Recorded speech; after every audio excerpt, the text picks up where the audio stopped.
Hello YouTube, on se retrouve aujourd'hui pour une nouvelle vidéo et on va parler de quoi? On va parler travaux et surtout travaux rénaux.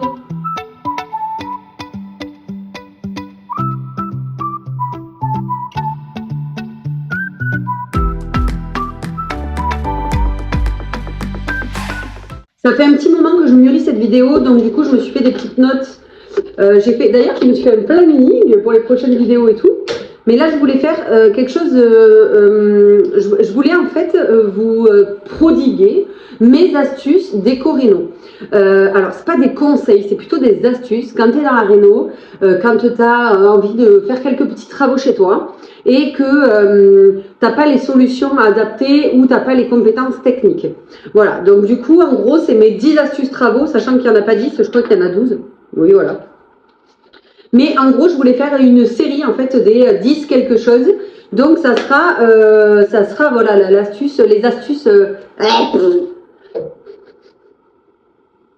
Donc ça sera ma vidéo conseils, astuces pour les décos, la déco, les travaux et la réno. On va y arriver, c'est dimanche. Alors, je voulais commencer par le conseil numéro 1. Conseil numéro 1, qu'il faut garder en tête quoi qu'il arrive, je me gratte en même temps, désolé. Hein. On est en automne, je suis allée chercher des champignons et je me suis fait piquer de partout, c'est terrible. Bref, ça n'avait rien à voir avec la vidéo. Donc, je recommence. Mon conseil numéro 1, et c'est le conseil le plus important, c'est Jean-Claudius qui nous a donné ce conseil-là, c'est oublie que tu n'as aucune chance, sur un malentendu, ça peut marcher. Je m'explique. Il faut arrêter de croire que faire des travaux, c'est ultra dur. Alors oui, il y a certains corps de métier, l'électricité, la plomberie, qui demandent des compétences particulières, bien que on peut apprendre, hein, les choses s'apprennent dans la vie, et on peut faire plein de choses soi-même, mais c'est vrai qu'il y a de la technicité, et c'est surtout qu'il ne faut pas se louper, parce que si tu te loupes, tu t'es mal. Voilà. Donc du coup, ça, j'entends que tout le monde n'est pas, entre guillemets, capable de le faire, bien que je sois persuadée du contraire. Mais il faut oser. En fait, il faut oser des choses. C'est pas parce que tu n'as jamais posé de carrelage que tu peux pas t'essayer à faire. Tu fais un petit truc, tu fais le sol de tes toilettes, tu fais un petit mur, une crédence, des choses comme ça. Il y a des choses que tout le monde peut faire, tout le monde en est capable en regardant des astuces. D'ailleurs, c'est pas un partenariat, bien évidemment, parce que je n'ai absolument aucun partenariat. Mais sur Leroy Merlin, il y a les tutos Leroy Merlin et en fait, c'est vachement bien fait. Ils ont fait des vidéos qui expliquent comment poser simplement un petit carrelage, voilà, dans une crédence, un truc comme ça. Et c'est vraiment hyper bien fait, hyper bien expliqué. Donc je vous conseille les tutos Leroy Merlin, sinon Internet est ton meilleur ami. Donc il y a des tutos pour tout, la réalité c'est ça. Donc si tu as envie de faire des petits travaux chez toi, des petits trucs, ose. Genre lance-toi, tu peux le faire, tout le monde peut le faire, c'est facile. Quand tu as envie, tu peux y arriver. Voilà, ça c'était mon conseil numéro 1. Le conseil numéro 2. Alors ça va paraître bête comme ça, mais informe-toi. Alors je parlais des tutos tout à l'heure, mais ça vaut aussi pour la déco. Si tu penses que tu n'as pas d'idée, Pinterest est ton meilleur ami. Des idées déco, il y en a plein, et il y en a plein que tu peux détourner. En fait, tu peux voir des choses sur Internet qui te plaisent, et tu te demandes qu'est-ce que tu vas faire, comment tu vas faire ça, comment tu vas le mettre en place et tout ça. Un peu d'imagination, en scrollant sur Pinterest, tu peux trouver plein d'idées pour arriver à tes fins sans avoir besoin d'avoir de compétences dinguissimes. Voilà. Tu veux, je sais dis n'importe quoi, mais un meuble télé tout en béton ciré qui fait banquette, nanani, nanana, et bien il y a des astuces avec du Ciporex, avec de la colle à carrelage, des choses comme ça qui peuvent t'amener à faire des choses hyper jolies et pour pas très cher. Et avec voilà, pas de compétences particulières parce que ça se met en œuvre hyper facilement. Donc s'informer au maximum, s'inspirer des idées, regarder, scruter, voilà, Internet est ton meilleur ami, encore une fois, il ne faut pas se leurrer, tout est là-dessus, quoi. Conseil numéro 3, peinture au bicarbonate. Alors c'est Rachel Styliste qui a, entre guillemets, démocratisé la peinture au bicarbonate, ça donne un effet, c'est ce que j'ai fait moi dans ma vidéo, une semaine pour tout changer. Dans la chambre, la peinture au bicarbonate c'est ton meilleur allié, surtout quand tes murs sont pas nickel, c'est-à-dire quand les bandes de ton placo n'ont pas été top, quand je sais pas, tu as eu une fuite et tu as un petit raccord qui est pas joli ou tu as un petit impact dans ton mur, etc. Parce que c'est une matière, donc il y a une épaisseur qui se crée avec la peinture plus le bicarbonate et donc du coup ça rattrape plus ou moins tous les défauts de ton mur, ce qui est littéralement génial. Et en plus, ça te donne un effet de matière, un peu effet peinture à la chaux. Et ça, c'est super joli, surtout quand tu n'as pas envie d'avoir une maison aseptisée avec les murs tout blancs, tout lisses, voilà. Donc la peinture au bicarbonate, c'est ton meilleur allié déco. Tu peux faire qu'un mur dans une pièce ou faire toute une pièce, sol, plafond, mur, tout, avec la même couleur. Non, sol pas du tout, mais le reste. Et c'est vraiment trop top. Donc la peinture au bicarbonate, ton meilleur ami. Conseil numéro 4, pour moi, c'est très important. C'est au niveau de la peinture, encore une fois, achète de la peinture professionnelle. Dans un magasin de peinture, en fait, un vrai magasin de peinture qui vend de la peinture pro, parce que littéralement, j'ai essayé beaucoup de peinture. Alors, tu peux tomber sur une pépite, hein, je dis pas dans des magasins pour les particuliers, donc les Bricorama, Leroy Merlin, Castorama, patati patata, Bricomarché, tout ça. Tu peux tomber sur une pépite et avoir un truc avec une couvrance de ouf et la qualité de la peinture et la couleur est top. La réalité, c'est que la plupart du temps, tu es déçu par la couleur parce que c'est pas exactement ce que tu voulais. Et la couvrance, elle est pas géniale. Donc, tu es obligé d'y aller sur les coups de rouleau pour arriver à avoir un mur parfait. Et je trouve ça, c'est dommage, alors qu'avec des peintures professionnelles, tu es rarement déçu. Tu as vraiment une couleur qui est pépite. Et la texture de ta peinture, elle est épaisse, tu le vois, ça n'a rien à voir en fait. La mise en œuvre, c'est pas la même, ça se voit direct et le résultat est top. Donc moi, ce que je te conseille, c'est de prendre la peinture pro. Effectivement, c'est plus cher, mais le résultat n'a rien à voir. Donc la peinture pro, c'est obligatoire. Mon petit numéro 4, numéro 5, pardon. Ouah, 5 ou 6, on en est au combien là? 1, 2, 3, 4, 5, 5. Ah, conseil numéro 5. Quand tu as fait les plans de ta maison, tu as sûrement oublié certaines choses, c'est-à-dire surtout au niveau électrique. Parce qu'on ne se dit pas qu'en tête de lit, on aimerait mettre 2 appliques, on aimerait mettre un plafonnier ici, on aimerait mettre un truc patati patata.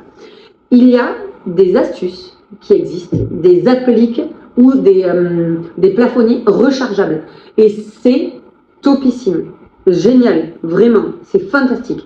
Donc je vous mets les petites références que j'ai trouvées ici, je vous mettrai aussi dans la barre d'infos.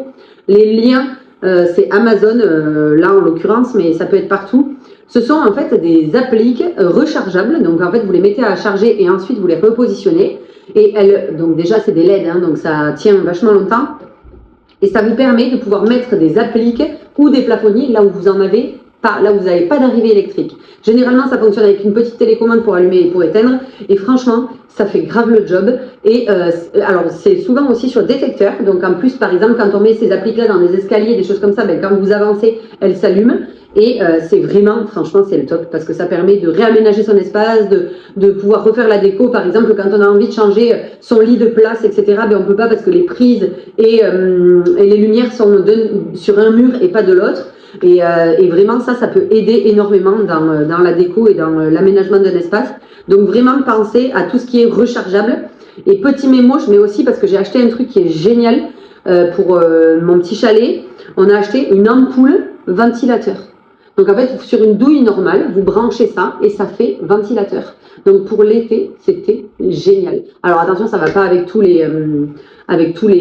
les suspensions, parce que s'il y a des breloques ou des choses comme ça ne fonctionne pas. Mais vraiment, ça a été une pépite parce que dans le chalet, il faisait chaud et c'est plutôt cool d'avoir la possibilité de mettre un ventilateur. Alors c'est pas grand, hein, ça fait, on va dire, 25 cm d'envergure, mais ça fonctionne et ça fait vraiment du vent. Donc voilà, ça c'est une autre petite astuce qui va avec tout ce qui est électrique, mais ça c'est top de chez top de chez top. Astuce numéro 6, le Ciporex est ton meilleur ami. Ciporex ou carotte plâtre, c'est pareil. La mise en œuvre est facile, c'est-à-dire qu'en fait ça se colle avec de la colle, c'est très simple. Ça se découpe super facilement, tu le fais avec une scie égoïne à main, c'est très très facile. C'est modulable, il n'y a plus qu'à l'enduire, notamment avec la colle à carrelage, ça fonctionne très bien parce qu'après tu mets juste un vernis ou un bouche-port et c'est top. Et ça te permet de tout faire. Meuble télé, habillage de poêle, d'ailleurs ce qu'on aimerait faire à la maison.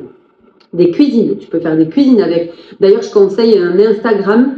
Je ne vais pas trouver son nom, évidemment. C'est merde. Ah ben, je vous mettrai l'Instagram. Je suis stupide. Je perds la mémoire. Bref. Et elle a fait toute sa cuisine quasiment elle-même avec des blocs de Cipo. pour faire l'aménagement et tout ça qu'elle a après, elle a fait un béton ciré après par-dessus, pas une colle à carrelage, mais un vrai béton ciré. Et c'est trop beau. Et tu peux le faire, c'est hyper facile à mettre en œuvre et ça te permet de changer les espaces et d'avoir ce côté nature qu'on apporte à la maison, vraiment matière et tout ça, un peu naturel, c'est vraiment sympa. Donc, c'est pareil, sur Pinterest, tu trouves facilement des astuces pour ça, pour faire des meubles en six pots, etc. Et ça marche à chaque fois. C'est très facile à mettre en œuvre, tout le monde peut le faire. Donc vraiment, ça c'est top. Astuce numéro 7. Si tu dois rénover une salle de bain, je te conseille, si tu ne te sens pas du tout de faire du carrelage, par exemple sur les murs ou des choses comme ça, je te propose deux choses. La première, c'est la peinture à carrelage. C'est 3v3, je crois, qui a commencé en fait là-dessus, mais maintenant il y a beaucoup de marques qui s'y sont mises. C'est génial. Vraiment. On a refait la salle de bain de ma grand-mère avec. C'est topissime. Donc vraiment, ça c'est Alors il y a plusieurs couches à mettre, mais la finition elle est géniale. C'est déperlant, c'est hyper couvrant. Nous on avait des frises avec des vieux dessins d'époque qu'on a recouvert en blanc. C'est nickel. Facilement lessivable, ça s'écaille pas. Si tu fais comme c'est marqué sur le pot, en gros, il faut bien lessiver ton carrelage avant, bien le nettoyer, bien le sécher et après commencer. C'est génialissime. Donc la peinture pour carrelage, top. Je pense, je n'ai jamais essayé, mais je pense que la peinture pour meubles de cuisine, les choses comme ça, mais qui servent à faire justement ces éléments de rénovation, je pense qu'aujourd'hui, ils font des produits qui sont vraiment faciles à mettre en œuvre et qui coûtent pas cher par rapport à refaire une cuisine ou refaire une salle de bain. Faut pas se leurrer, hein, la différence, elle est top. Et la deuxième chose, c'est les carreaux PVC à coller. Parce qu'en fait, du coup, tu peux le faire en réno sur une salle de bain carrelée déjà. Et ça te permet de pouvoir changer ta déco, entre guillemets, donc tes carreaux. C'est facile à mettre en œuvre aussi parce qu'à part un pistolet à colle et un cutter pour découper, tu n'as rien. Et c'est très étanche, tu n'as pas de joint. Donc quand tu viens en fait mettre tes deux carreaux, il y a un très fin joint entre les deux, donc tu n'as pas le joint classique entre deux carreaux de carrelage. C'est vraiment joli parce que maintenant ils font des matières top, tu as des faux travertins, tu as des faux ardoises, tu as du faux marbre et en plus c'est bien fait. Enfin, maintenant on fait des choses qui sont vraiment très très bien faites pour la réno et ça c'est vraiment top. Donc pour les rénos de salle de bain, la peinture à carrelage et c'est budget numéro 1, hein, c'est le plus bas. Et ensuite, les carreaux PVC que tu peux mettre en œuvre toi-même assez facilement. Astuce numéro 8, les sols souples. Mais oui, parce qu'en fait, quand tu as un carrelage qui est dégueulasse dans ta maison et que ça te gonfle, mis à part faire un autre carrelage par-dessus ou faire un parquet, il y a d'autres solutions qui sont les sols souples. Et tout comme le point d'avant, les sols souples aujourd'hui, on fait des choses qui ressemblent à du vrai. C'est top. Alors, il y a les moquettes, évidemment, hein, parce que maintenant, on adore. Alors, moi, j'aime beaucoup sur les pièces du haut, pas les pièces du bas, parce qu'on marche généralement avec les chaussures, alors qu'en haut, beaucoup moins.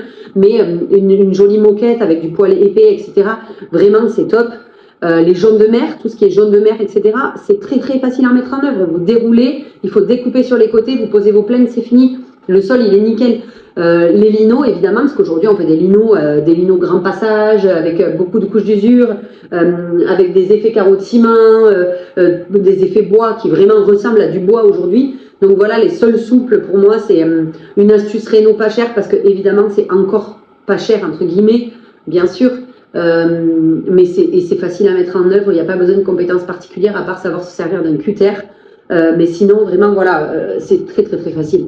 Donc, les sols souples, c'est comme pour moi pour la salle de bain, c'est vraiment des astuces très, très simples et je pense que c'est très utile, en fait, dans la réno.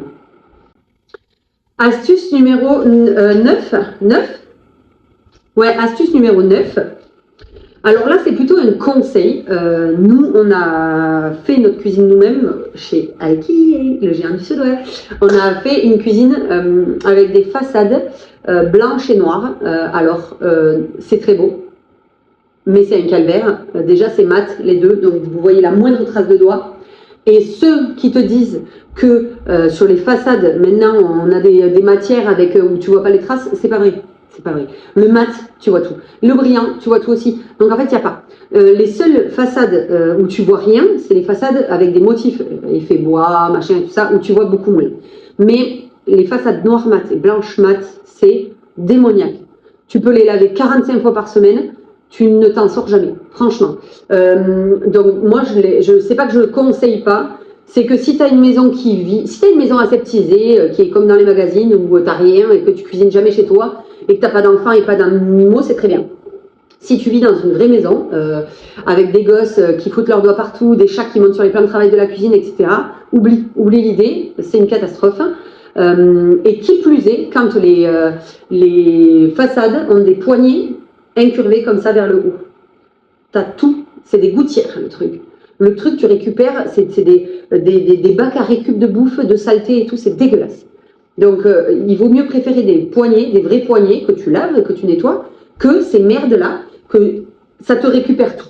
Le poison de ma vie, si je devais le refaire, je ne referais pas du tout comme ça, parce que vraiment, c'est une catastrophe, littéralement. C'est très très chiant, j'en ai marre. J'en ai déjà marre de ma cuisine d'ailleurs, alors que ça fait 2 ans que je l'ai, mais véridique, je ne peux plus me l'avoir. Donc ça, c'est plutôt voilà, un conseil de ma part, mais pensez-y, parce que quand on fait une cuisine, généralement, on ne la fait pas pour un an. Même si on fait du Ikea, on essaye de la garder un maximum parce que ça coûte très cher. Et ne faites pas cette erreur parce que vous allez vous en vouloir tous les jours quand vous allez nettoyer votre cuisine et vraiment, c'est un poison. Voilà. Conseil numéro 10.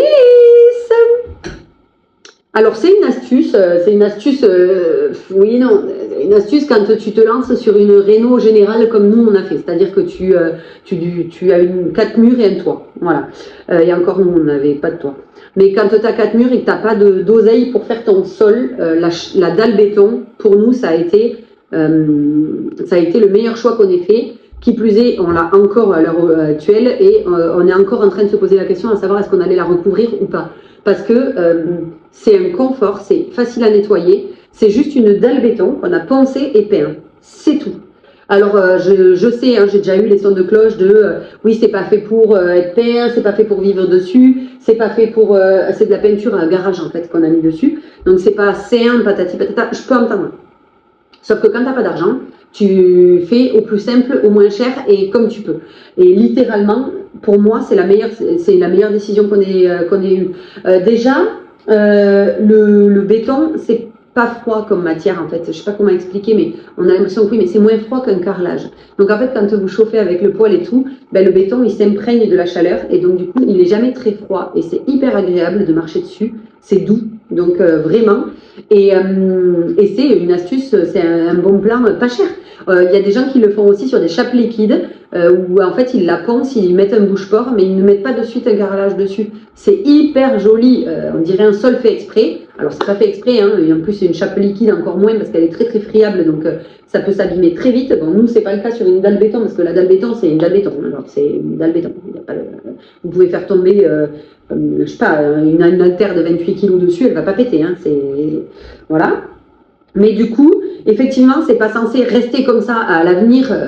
L'objectif aurait été de refaire un sol par-dessus, mais littéralement, je l'adore. J'ai pas du tout envie. Le seul endroit où je me suis posé la question, c'était dans ma chambre. Et franchement, non, en fait, j'aime trop. C'est facile à nettoyer, l'entretien, il est top. Tu passes un coup de serpillère, tout le temps propre. Enfin, voilà, dalle béton. Si vraiment vous n'avez pas les moyens de suite de vous occuper de faire un carrelage et tout ça, et bien peindre une dalle béton, c'est une astuce qui fonctionne. Et moi, c'est une astuce que je vous conseille, même si, effectivement, c'est pas pour une durée indéterminée. Voilà. Et puis, les 2 derniers conseils, donc le 11 et le 12, je vais les mettre un petit peu ensemble, mais le 11 étant ne pas lésiner sur certains postes, parce qu'il y a certains postes qui sont très importants, les menuiseries extérieures. Si vous avez des menuiseries extérieures à changer, mettez quelque chose de bien isolé, de costaud. Moi, je vous conseille de l'alu, parce que l'alu, ça ne bouge pas. Il ne faut pas lésiner là-dessus, c'est votre confort de vie au quotidien. Nous, par exemple, on n'a pas de volet, donc nos menuiseries, c'est tout ce qui nous protège du froid l'hiver. Et franchement, il faut pas lésiner là-dessus. De même qu'il ne faut pas lésiner, à mon avis, sur l'isolation. Nous, on a archi isolé la maison. Il y a 14 cm de laine dans les murs et 30 cm de laine au plafond, et il y en a même dans le plafond intermédiaire. On le voulait, c'était fait exprès, hein. Du coup on se chauffe qu'au bois, on n'allume quasiment jamais les radiateurs électriques, enfin voire jamais en fait. Si, celui de notre chambre parce que ça fait un effet cheminée et qu'on l'adore, mais sinon pas du tout. Et ça c'est des postes qu'il faut pas couper les coupes budgétaires, en gros on les fait pas là-dessus quoi. Pour moi c'est hyper important et c'est ce qui va vous assurer un confort de vie au quotidien dans la maison, donc c'est très très important de mettre ça en place. Et le dernier, ne pas hésiter à consulter des professionnels. Il y a des archis qui font des missions juste d'esquisse. Il y a des archis qui font des missions de juste permis. Il y a des conseillers en déco, bien que j'ai un peu du mal avec ça, mais bref, un architecte, il sait faire de la déco intérieure. Et pour moi, il vaut mieux aller consulter un archi qui a des notions de grosses œuvres avant d'aller consulter un décorateur. Pour moi, un archi, il est décorateur, hein, croyez-moi. Il a une culture architecturale et il a une vision de l'architecture. Alors, il faut trouver le bon archi, on est bien d'accord, mais qui est rationnel et c'est très important. Et il connaît, il est aussi plus ou moins économiste, donc en fait il sait ce que vont vous coûter les choses, et ils peuvent vous diriger, ils peuvent vous aider. Il ne faut pas hésiter, parfois une petite mission d'esquisse à 500 balles, 700 balles, 1000 balles, et bien ça vous sauve un projet, et c'est très important parce que ça aussi par rapport au confort de vie au quotidien, c'est la base, c'est-à-dire qu'une maison qui est bien organisée, je parle dans la distribution des pièces, eh bien, elle est super agréable à vivre, alors qu'une maison où la distribution des pièces va pas être ouf, eh bien, vous allez voir que vous allez tout le temps regretter, vous allez vous dire, ouais, mais là, ça serait mieux si ça c'était comme ça serait mieux. Et en fait, tu as envie de faire des travaux tout le temps, du coup, après, parce que rien n'est exactement comme il faut. Tu as l'impression que la maison, rien n'est à sa place, en fait. Voilà. Donc, c'est hyper important, à mon avis, de consulter des professionnels, voilà, dans l'architecture, vraiment des archis, en fait, des architectes, il y en a plein qui font ça, et qui ont une vraie valeur ajoutée à un projet. Donc, c'est pour moi, voilà, le dernier conseil que je peux vous donner, et même sur des projets réno, même si on croit qu'ils font que de la maison neuve, ou comme ça, pas du tout. Et même sur des projets réno, et je dirais même surtout sur des projets réno, parce qu'ils connaissent les bâtiments, quel type de structure était utilisée à l'époque, tatati, tatata. Et c'est hyper important parce que ça va vous sauver de certaines bêtises que vous pourriez faire par rapport à, je sais pas, à quelle était la matière de vos murs, etc. Et vraiment, ils sont top pour ça, donc consultez des professionnels. On arrive au bout de ma petite liste. Ben, je suis trop contente de vous avoir fait cette vidéo parce que vous voyez bien, moi j'adore ça. J'ai rénové ma maison avec mon mari. On a fait ça à moitié tous les deux et à moitié aidé. Et en fait, il y a plein de petites choses qu'on ne pense pas forcément quand on fait les travaux et qui sont importantes pour moi. Et donc du coup, voilà, c'était cool de faire une vidéo en vous expliquant à quoi penser un petit peu, et si jamais vous n'y avez pas pensé, il y a aussi des solutions. En fait, il ne faut pas croire, mais il y a toujours une solution dans le bâtiment, tout est faisable, donc il y a toujours une solution, et parfois à des moindres coûts, donc voilà, auxquels on ne pense pas forcément. Merci de m'avoir regardé aujourd'hui, et je vous dis à la semaine prochaine pour la prochaine vidéo. Comme vous avez vu, on est en train de commencer la déco d'automne, alors je pense que la prochaine sera là-dessus. Voilà, et bien je vous souhaite une bonne fin de journée. Je ne sais pas à quelle heure vous regardez cette vidéo, mais peut-être une bonne matinée, j'en sais rien. Merci de liker, de commenter et de vous abonner à ma chaîne. Et je vous dis bye bye YouTube!